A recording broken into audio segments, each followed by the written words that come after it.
Oke, jadi anggap aja udah sekitaran seminggu setelah Rexus merilis Daxa M64 Classic, dimana itu merupakan board 60% pertamanya Rexus sekaligus menjadi board short facing pertamanya Rexus.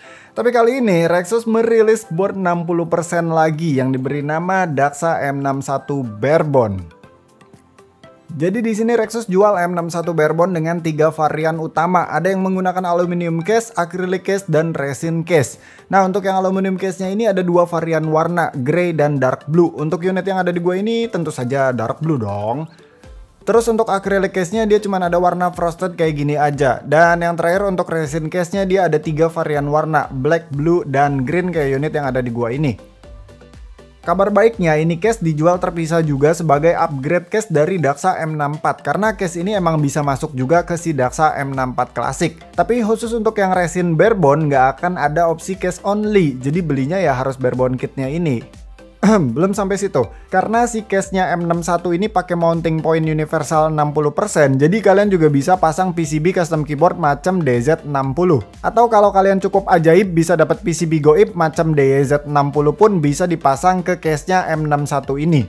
Tapi khusus untuk aluminium dan acrylic case-nya nggak semua PCB custom keyboard bisa masuk. Karena stand off aluminium dan acrylic case-nya Daxa ini tinggi, sedangkan kebanyakan lubang baut di PCB custom keyboard itu nggak gede-gede amat. Sebenarnya gampang sih, tinggal di Dremel aja stand off-nya kalau nggak sayang. Yang jelas kalau di resin case-nya nggak akan ada masalah sama sekali karena stand off-nya pendek.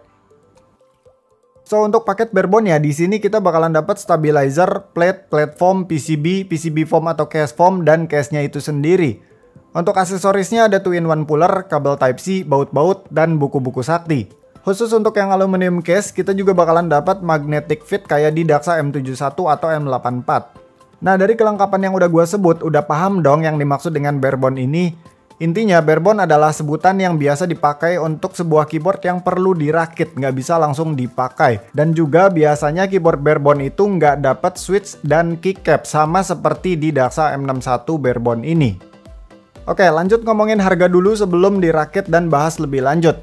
Jadi untuk yang frosted acrylicnya ini dijual dengan harga Rp1.079.000. Untuk yang aluminiumnya dijual dengan harga Rp1.149.000. Sedangkan untuk yang resin case-nya dijual dengan harga Rp1.499.000. Nah, kalau case-nya aja yang akrilik itu dijual dengan harga Rp649.000. Sedangkan yang aluminium harganya adalah Rp679.000.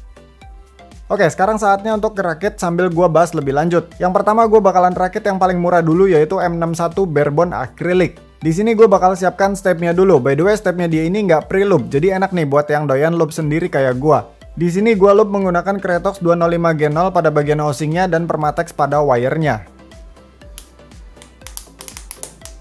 Habis itu tinggal dipasang aja ke plate-nya dan disusun bersamaan dengan komponen lain ke atas case-nya. Habis itu dibaut deh. Dia ini Tremon ya, jadi gampang banget buat pasangnya dan mounting point-nya itu sama kayak M64 Classic. Lanjut untuk switch-nya, di sini gue bakalan pakai JWK Yellow yang udah gue loop menggunakan Kretox seperti biasanya.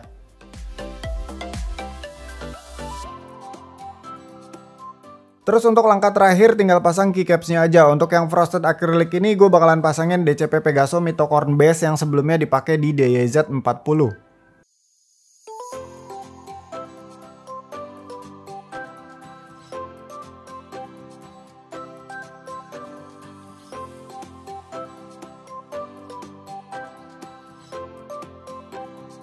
Lanjut ke M61 Barebone Aluminium, langkahnya kurang lebih sama aja kayak tadi, lubing step abis itu dipasang ke plate-nya dan susun semua komponen di atas case-nya.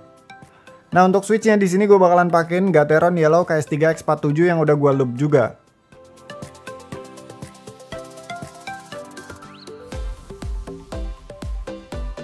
Terakhir untuk keycaps-nya gue bakalan pasangin KB Defense Grey and Blue atau Blue and Grey, gue lupa namanya. Ini meskipun aksen birunya bukan navy kayak case-nya, tapi gue rasa masih masuk banget lah.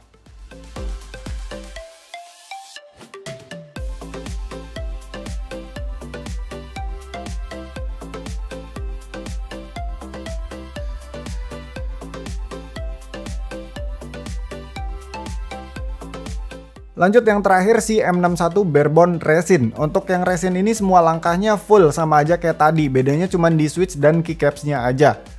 Nah di sini untuk switch-nya gue pakein si JWK Jungle dengan keadaan preloop stoknya alias nggak gue loop ulang sama sekali.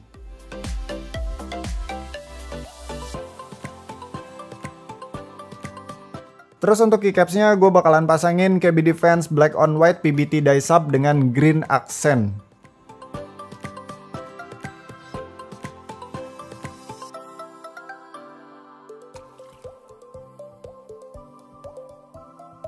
Oke, kelar semua maraton rakit 3 keyboard sekaligus, saatnya untuk typing test.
Oke, sebelum masuk ke pendapat, gue bakal jelasin dulu dikit mengenai keyboardnya. Jadi sebenarnya si M61 Barebone ini sama aja kayak M64 Classic. Cuma bedanya di M64 Classic itu layoutnya ada dedicated arrow key 64 key. Kalau ini nggak ada dedicated arrow key dan dia layoutnya 61 key atau standar NC layout di 60%. Terus bedanya adalah material case-nya, karena di M61 Barebone itu nggak ada material plastik sama sekali. Sedangkan di M64 Classic itu case-nya masih menggunakan plastik. Dan yang ketiga dari namanya apa ya, metode penjualannya atau model penjualannya gitu. Soalnya di M61 ini kan dijual sebagai Barebone kit yang nggak dapat switch dan keycaps, dan kondisi keyboardnya ini belum terakit. Jadi kita harus rakit sendiri, meskipun rakitnya gampang banget, tinggal dibaut doang ya. Sedangkan di M64 Classic itu dijual sebagai board pre-built, yang artinya ketika keluar dari box lu colok kabel bisa langsung dipakai. Nah, karena yang lainnya itu kurang lebih sama semua dengan M64 Classic, jadi di M61 Barebone juga kita sama-sama dapat PCB yang hot swap universal 5 pin dengan Gateron hot swap socket, dan tentu saja sudah south facing. Makanya ini gua rakit pakai cherry profile keycap semua karena nggak akan khawatir interference. It's time to cherry profile, baby. Terus untuk konektivitasnya juga mereka menggunakan wired only sama dengan M64 Classic ya, pakai port Type-C yang disimpan di kiri. Fitur lainnya kayak RGB per key, shortcut macam-macam juga sama lengkapnya sama di M64 Classic. Bedanya karena M61 Barebone ini nggak punya dedicated arrow key, jadi di sini untuk arrow key-nya disimpan di IJKL. Tentu saja harus sambil tahan tombol FN. Ini posisinya enak sih, bisa pakai tangan kiri ataupun tangan kanan. So bagi gua nggak ada masalah sama sekali meskipun nggak ada dedicated arrow key. Apalagi gua udah terlatih ngedit ngetik kerja pakai keyboard 40%. Nah sekarang mari kita komentarin. Dari ketiga jenis case yang ditawarkan, secara looks ini cakep-cakep banget sih. Warna biru tua di aluminium case-nya ini bener-bener menggoda. Blue grayish kayak gitu, dan ini cakep banget sih. Begitupun dengan bentuknya yang simpel kotak gitu aja. Untuk yang frosted acrylic lebih ada lekuknya, ada semacam diamond cut yang lebih tegas dari aluminium case-nya tadi. By the way, yang frosted acrylic ini teksturnya kasar, dia kayak raw material kayak gitu dan jatuhnya malah keren sih.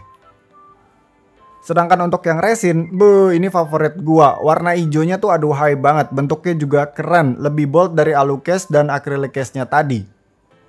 Untuk build quality semuanya bagus kok. Kalau yang aluminium jangan harap rasanya kayak aluminium case yang harga Barebone kitnya itu di atas 2 juta ya. Jelas beda. Ini rasanya masih agak berasa tipis, tapi tentu saja tetap berasa lebih solid daripada case plastik.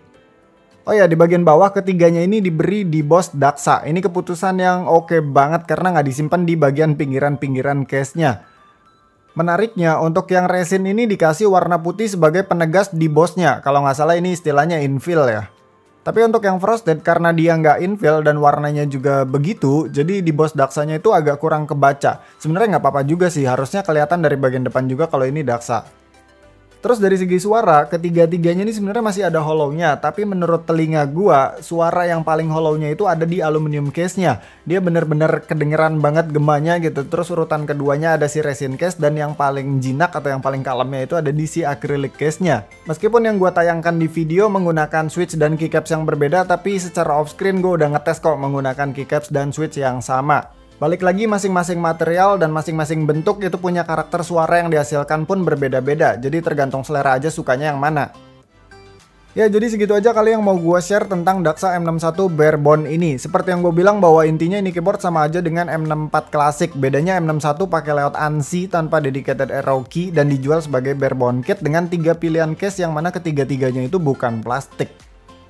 Kalau sebelumnya kalian belum pernah punya Barebone kit atau belum pernah ngerakit Barebone kit tapi kalian minat ya si Daksa M61 Barebone ini, bisa gue rekomendasikan. Selain dari harganya yang tergolong cukup terjangkau untuk ukuran Barebone kit 60% yang mana case-nya bukan plastik, dia juga PCB-nya south facing. Jadi ya kalau kalian adalah tipe penyuka cherry profile tapi nggak suka ada interference, ya di sini aman gitu, nggak akan interference dan kalian bisa bebas pilih keycaps cherry profile yang kalian mau karena opsinya banyak banget. Cherry profile kayaknya mendominasi deh di jajaran keycaps aftermarket ya. Terus PCB-nya juga kan dia hot swap universal 5 pin yang SMD LED-nya reverse mount, solder dari bagian bawah, jadi intinya dari bagian depan nggak nonjol. Pokoknya switch apapun bisa masuk lah ke sini selama itu MX style ya, bentuknya kayak Cherry MX, pokoknya kayak gitu, itu bisa masuk ke sini.